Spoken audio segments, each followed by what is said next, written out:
معزز دوستو، کچھ دن پہلے میں نے ایک ویڈیو شیئر کی تھی جس میں ہم نے یہ بات ڈسکس کی تھی کہ ماں یا باپ جن کے پاس بچوں کی کسٹڈی نہ ہو ناچاکی کے بعد، وہ کن نکات کی بنیاد پر عدالت سے رجوع کر سکتے ہیں بچوں کی کسٹڈی اور حضانت حاصل کرنے کے لیے۔ وہ ویڈیو میرے اس پیج پہ آپ کو مل جائے گی۔ اس پر ایک بھائی نے یہ سوال کیا ہے کہ اگر ماں یا باپ وہ دوسری شادی کر لیتے ہیں تو اس صورت میں بچوں کی کسٹڈی کا معاملہ کیا ہوگا؟ تو اس کے لیے سب سے پہلی بات تو وہی ہے کہ جو میں نے پچھلی ویڈیو میں کی ہے، اور جو بنیادی طور پہ گارڈین اینڈ وارڈ ایکٹ کی اس کو آپ کہہ لیں کہ جو اصل ہے، جو روح ہے اس کی، وہ تو یہی ہے کہ کیا دیکھا جائے گا؟ ویلفیئر آف مائنر، کہ مائنر کی ویلفیئر اور اس کا بیسٹ انٹرسٹ کہاں پہ ہے۔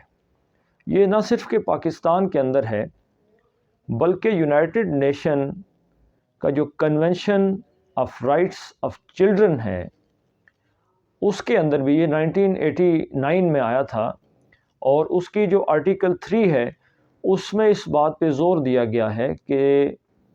جو چلڈرن ہیں، جو بچے ہیں، ان کی ویلفیئر اور ان کا بیسٹ انٹرسٹ دیکھ کر ہی ان کو کسی بھی ماں یا باپ یا کسی کے حوالے کیا جائے گا۔ تو بیسک تو بنیادی نقطہ تو وہی ہے کہ جو عدالتیں دیکھتی ہیں، اور جو ایک عدالت کے دیکھنے کا کام ہے وہ یہ ہے کہ وہ بچے کا بیسٹ انٹرسٹ دیکھے کہ وہ کہاں پہ ہے۔ اب رہا معاملہ سوال کا کہ اگر ایک عورت، والدہ، جس کی ایک چھوٹی بچی ہے نابالغہ، جس کی کسٹڈی ماں کے پاس ہے، وہ ماں ایک ایسے مرد سے شادی کرتی ہے کہ جو بچی کے لیے اسٹرینجر ہے، بچی کے لیے نامحرم ہے، تو اس میں جو بنیادی اصول ہے اس کو مد نظر رکھتے ہوئے کہ وہ جو بچی ہے جس کے لیے اس کی ماں کا نیا خامند ایک اسٹرینجر ہے، تو یہ ماں بنیادی طور پر، ایکسیپشنل سرکمسٹانسز ہو سکتے ہیں، ویسے بنیادی طور پہ وہ بچے کی حضانت کا، اس بچی کی حضانت کا حق کھو دے گی۔ اس بات کو سپریم کورٹ نے 2014 SCMR پیج 343 پر ڈسکس کیا ہے۔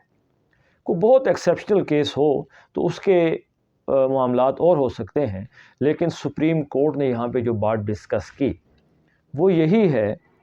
کہ ایک ماں جب بچی کے نامحرم سے پروہیبٹڈ ڈگری سے شادی کرے گی، جو نہیں ہے اس کی پروہیبٹڈ ڈگری میں،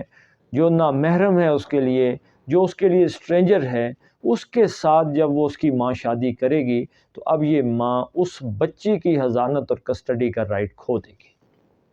اب یہ بچی کو بہت ایکسیپشنل سرکمسٹانسز ہوں تو باپ کو نہ ملے، ورنہ اس کا باپ زیادہ حقدار ہوگا کہ وہ اس بچی کی پرورش کرے، اس کی حضانت کا حقدار وہ زیادہ ہوگا۔ اسی طریقے سے اگر ایک بچی ہے یا بچہ ہے، اس کی ماں دوسری شادی کرتی ہے تو وہ یقیناً ایک نئے گھر میں جاتی ہے، اور اس گھر میں ڈومیننٹ ایک ایسا مرد ہے، اس کا خاوند جو نیا بنا ہے وہ ایک ایسا ہے کہ جو اسٹرینجر ہے ان بچے اور بچی کے لیے۔